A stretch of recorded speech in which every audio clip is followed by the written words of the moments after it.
Hello students, welcome to our today's lesson.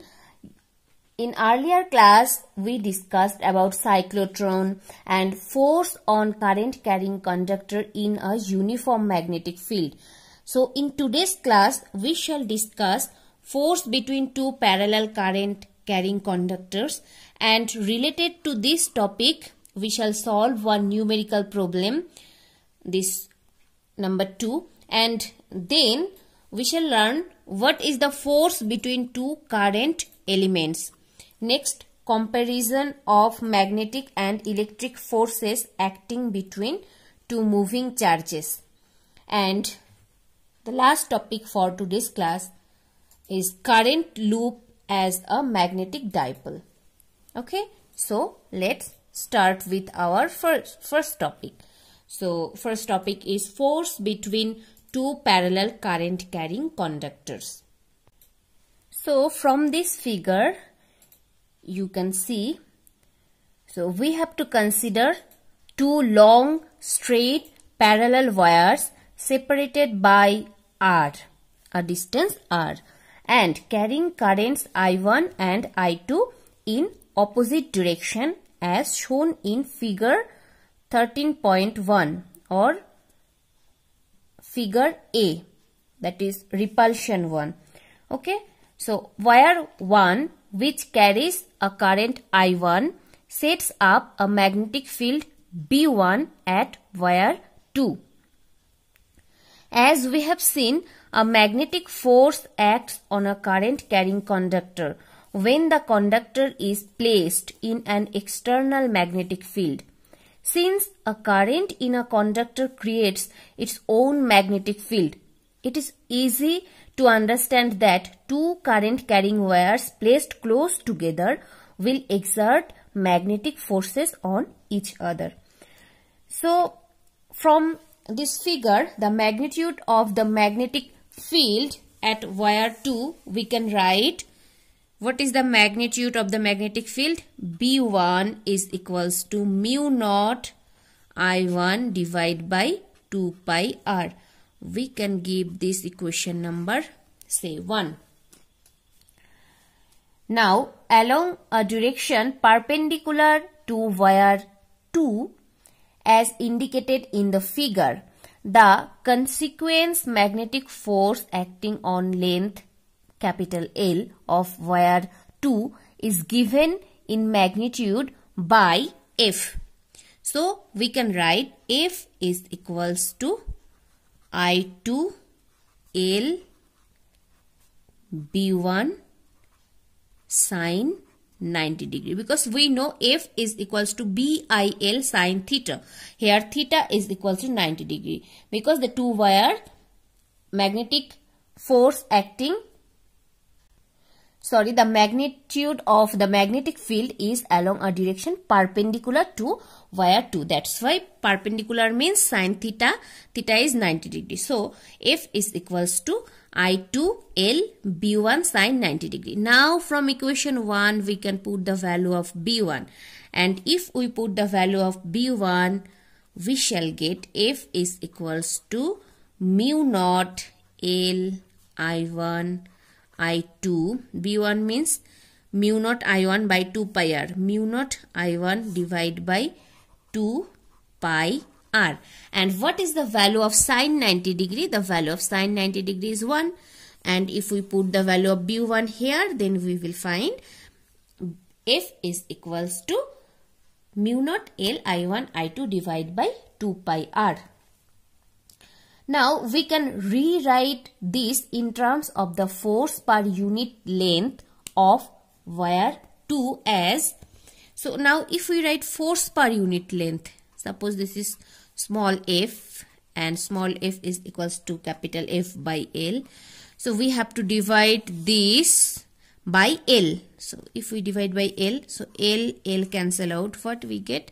Mu naught I1 I2 divided by 2 pi R. So this is our value of force per unit length of wire 2. Clear? Now the direction of the force is perpendicular to wire 2 and away from wire 1. an equal and opposite force acts on wire 1 due to the magnetic field produced by wire 2. Thus, the forces between the wires and are repulsive force. So here the forces between these two wires from this figure you can see. So option A, or the picture you can see from A and B. So A, you can see the direction of current I1 and I2 are opposite. So here the force is repulsive. Clear? Now if you see properly the figure B, here you will find the term attraction. So in case the currents are in the same direction in the two wires, the forces are reversed and the wire attract each other. The force between two parallel wires carrying a current is used to define the SI unit of current, ampere. So from this we can define ampere. So for 1 mark this definition is very important. What is ampere? Or for 1 mark in question may come like this, define ampere. So what is the definition for ampere? If two parallel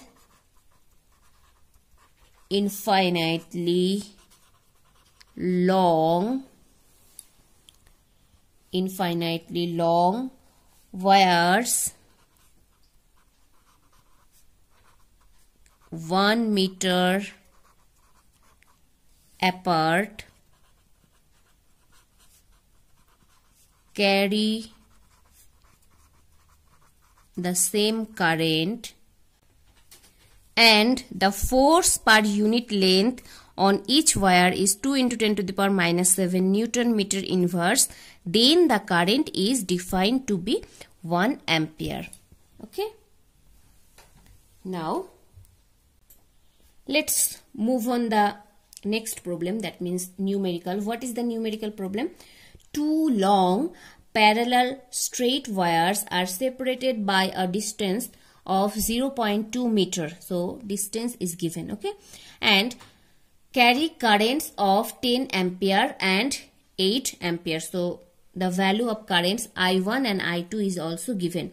Find the magnitude of the attractive force exerted on 1 meter length of one wire by the other.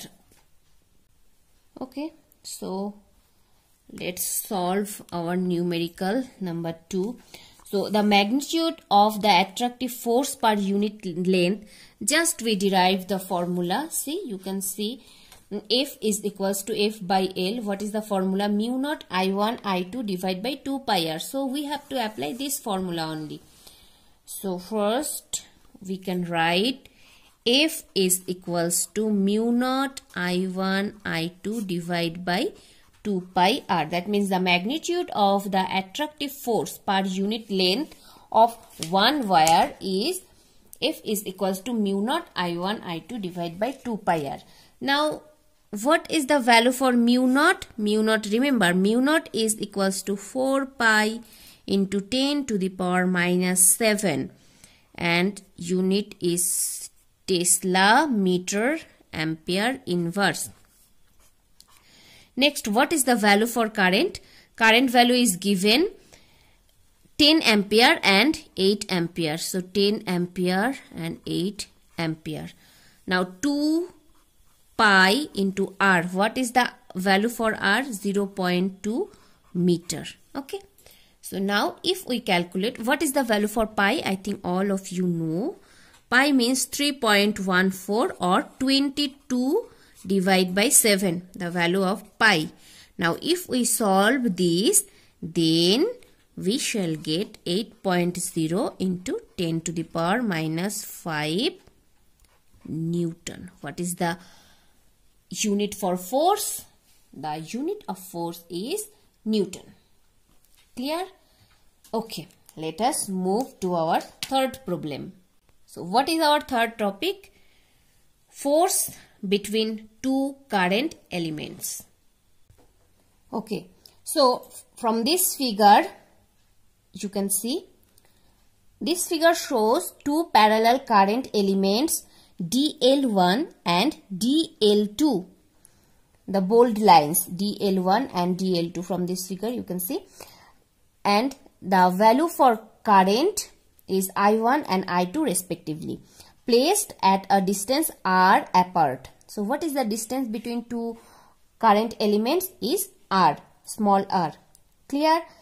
Now the magnetic field produced by current I1 of element DL1 at the location of DI2 has a magnitude B1 is equals to mu naught I1 DI1 divided by 4 pi r square. We can write from the definition or expression for magnetic field. And similarly, the direction at right angles to element DI2 and pointing into the plane of paper. Clear? Now the force on element DL2 due to the magnetic field B1 produced by element DI1, we can write F2 is equals to I2 into DL2 cross B1. That is F2 we can write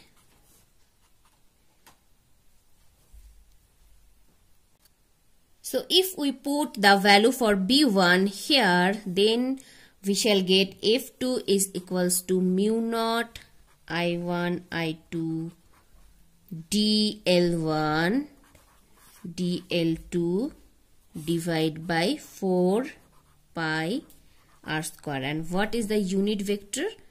We can write here R21, r cap 21. Clear?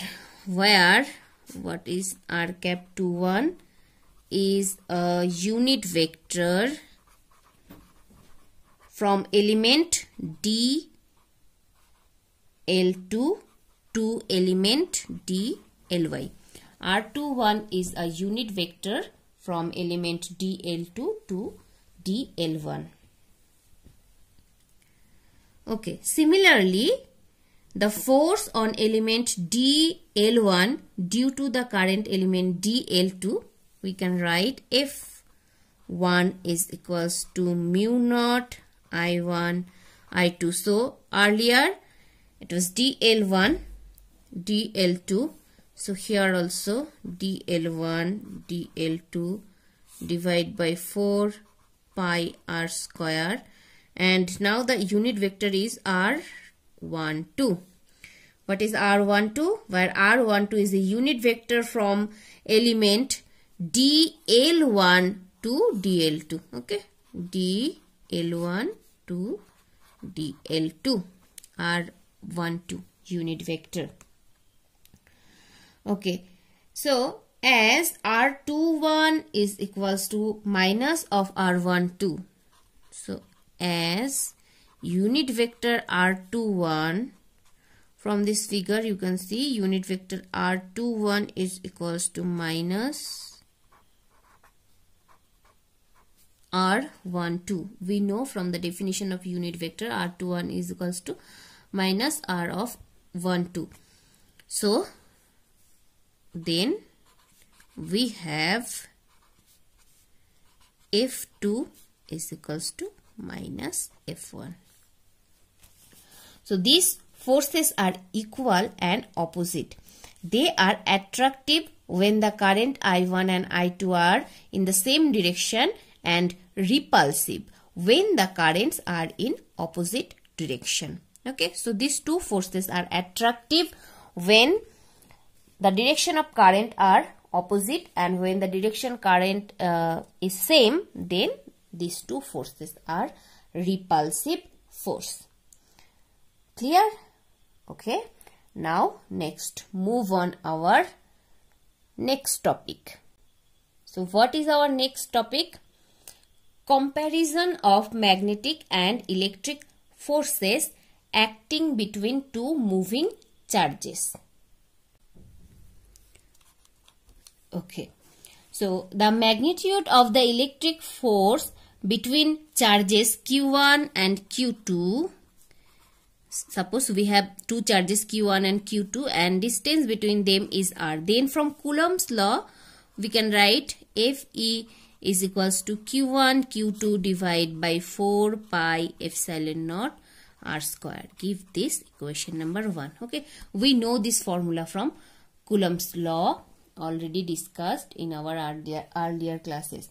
Next, the magnitude of the magnetic force between two parallel current elements dl1 and dl2 carrying currents I1 and I2. The distance r apart, just we know Fm is equals to mu naught I1 I2 then dl1 dl2 divided by 4 pi r square, right? So give this equation number 2. Next, if Q1 and Q2 are the total charges carried by the free electrons and V1, V2 are their drift velocities respectively in the two current elements, then we can write I1 dl1 is equals to Q1 V1, and similarly I2 dl2 is equals to, we can write Q2 V2. Give this equation number 3. Now if we put the value of I1 dl1, that means I1 dl1 and I2 dl2 is equals to Q1 V1 and Q2 V2, then what we get? Fm is equals to mu naught I1 dl1 means Q1 V1, so Q1 V1. I2 dl2 is Q2 V2, so Q2 V2. Next, divide by 4 pi r square. So Fm is equals to, we shall get this one, mu naught Q1 V1 Q2 V2 divided by 4 pi r square. So give this equation number 4. Now, if we divide equation 1 and 4, then what we get? Fe or Fm divided by Fe. So Fm value is this one and divide by Fe, this one. So we have to divide these two values. And if we divide this, we shall get mu naught epsilon naught into V1 V2. Okay, since C is equals to 1 divided by root over mu naught epsilon naught, so C square, from this equation we can write C square is equals to 1 by mu naught epsilon naught. C is equals to 1 divided by root over mu naught epsilon naught. So if we square this C, then we have to square this also. Then C square is equals to 1 by mu naught epsilon naught. And we can write in place of mu naught epsilon naught is 1 by C square. So finally we can write Fm by Fe is equals to V1 V2 divided by C square. So here the drift velocities are of the order of 10 to the power minus 5 meter per second, and C, I think all of us know the value of velocity of light. C is 3 into 10 to the power 8 meter per second. Thus, normal conduction electrons, the magnetic and electric forces are in the ratio Fm divided by Fe is approximately equals to 10 to the power minus 27. If we put the value of V1, V2 and C, then we approximately this value we shall get 10 to the power minus 27. Fm divided by Fe. The value of Fm by Fe is 10 to the power minus 27. Okay. And finally, let's move on our last topic, that means current loop as a magnetic dipole. So the magnitude of the magnetic field B due to a current circular current loop at a distance r far off from the center of the loop along its axis. What is the value for magnetic field? We know mu naught by 4 pi 2 I A divided by r cube. The magnitude of the electric field E. What is the value for electric field? E due to an electric dipole at a distance r far off from the center of the electric dipole along its axis is 1 by 4 pi epsilon naught 2p divided by r cube. So give this equation number 1. This is equation number 2, where p is the magnitude of dipole moment of the electric dipole. Okay. Now, if we compare these two equation 1 and 2. So comparing the two, we see that we can associate a magnetic dipole moment M with the circular current loop carrying a current I and of area A. The magnitude of this M is equals to, we can write I A. Magnitude of M is I A. So the direction of M is given by the following rule. If the current is directed along the 4 curved fingers. Okay, so let us write the rule.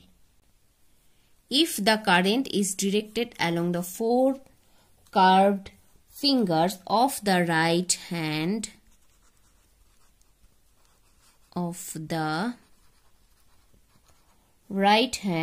then